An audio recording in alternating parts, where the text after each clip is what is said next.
प्रज्ञावाणी YouTube channel में आप सभी का स्वागत है, अभिनंदन है। प्रस्तुत है नवरात्रि साधना पर विशेष प्रस्तुति। नवरात्रि पर्व और गायत्री की विशेष तप साधना। गायत्री का विज्ञान और भी अधिक महत्वपूर्ण है।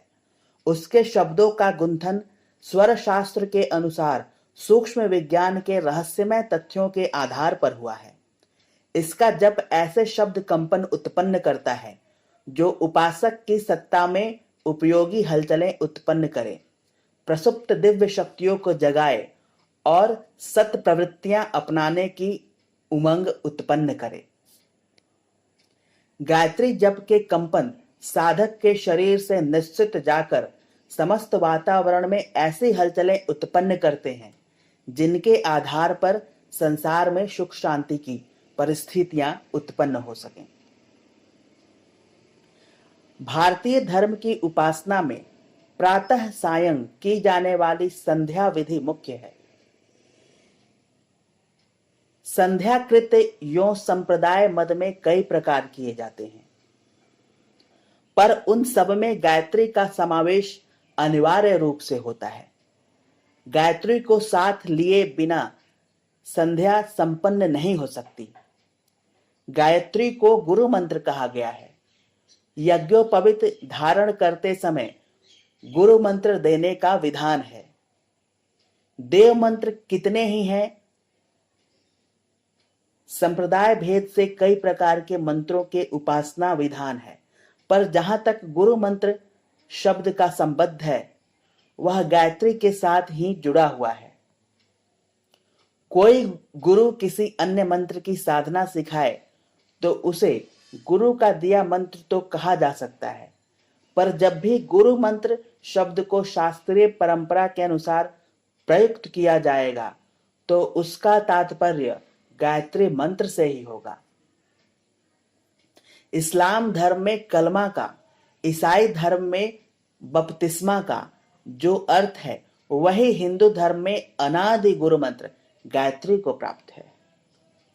साधना की दृष्टि से गायत्री को सर्वांगपूर्ण एवं सर्वसमर्थ कहा गया है। अमृत, पारस, कल्पवृक्ष और कामधेनु के रूप में इसी महाशक्ति की चर्चा हुई है।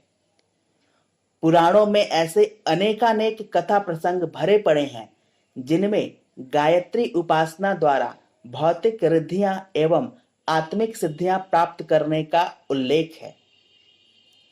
साधना विज्ञान में गायत्री उपासना को सर्वोपरि माना जाता रहा है। उसके महात्म्यों का वर्णन सर्व सिद्धिप्रद कहा गया है और लिखा है कि तराजू के एक पलड़े पर गायत्री को और दूसरे पर समस्त अन्य उपासनाओं को रखकर तोला जाए तो गायत्री ही भारी बैठती है। राम, कृष्ण आदि अवतारों की देवताओं और ऋषियों की उपासना पद्धति गायत्री ही रही है। उसे सर्वसाधारण के लिए उपासना अनुशासन माना गया है और उसकी उपेक्षा करने वाली की कटु शब्दों में भर्त्सना हुई है। सामान्य दैनिक उपासनात्मक नित्य कर्म से लेकर विशिष्ट प्रयोजनों के लिए की जाने वाली तपश्चर्याओं तक में गायत्री को समान रूप से महत्व मिला है। गायत्री, गंगा, गीता, गौ और गोविंद हिंदू धर्म के 5 प्रधान आधार माने गए हैं। इनमें गायत्री प्रथम है। वाल्मीकि रामायण और श्रीमद् भागवत में एक एक शब्द का संपुट लगा हुआ है। इन दोनों ग्रंथों में वर्णित रामचरित्र और कृष्ण चरित्र को गायत्री का कथा प्रसंगात्मक वर्णन बताया जाता है।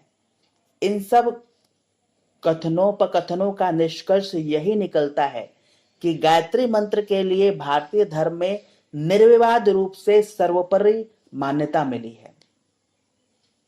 उसमें जिन तथ्यों का समावेश है उन्हें देखते हुए निकट भविष्य में मानव जाति का सार्वभौम मंत्र माने जाने की पूरी संभावना है। देश, धर्म, जाति, समाज और भाषा की सीमाओं से ऊपर उसे सर्वजनीय उपासना कहा जा सकता है। जब कभी मानवीय एकता से सूत्रों को चुना जाए तो आशा की जानी चाहिए कि गायत्री को महामंत्र के रूप में स्वीकारा जाएगा। हिंदू धर्म के वर्तमान बिखराव को समेटकर उसके केंद्रीकरण की एक रूपता की बात सोची जाए तो उपासना क्षेत्र में गायत्री को ही प्रमुखता देनी होगी। पंडित श्रीराम शर्मा आचार्य, अखंड ज्योति, फरवरी 1976। मित्रों, आप लोगों से हाथ जोड़ के करबद्ध विनती है कि गायत्री का अनुष्ठान जरूर करें और इस अप्रतिम अवसर को अपने हाथों से न जाने दें।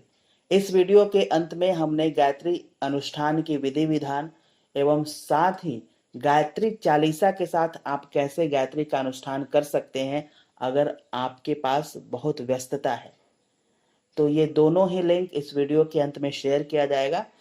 आप कृपया करके गायत्री अनुष्ठान जरूर करें। धन्यवाद।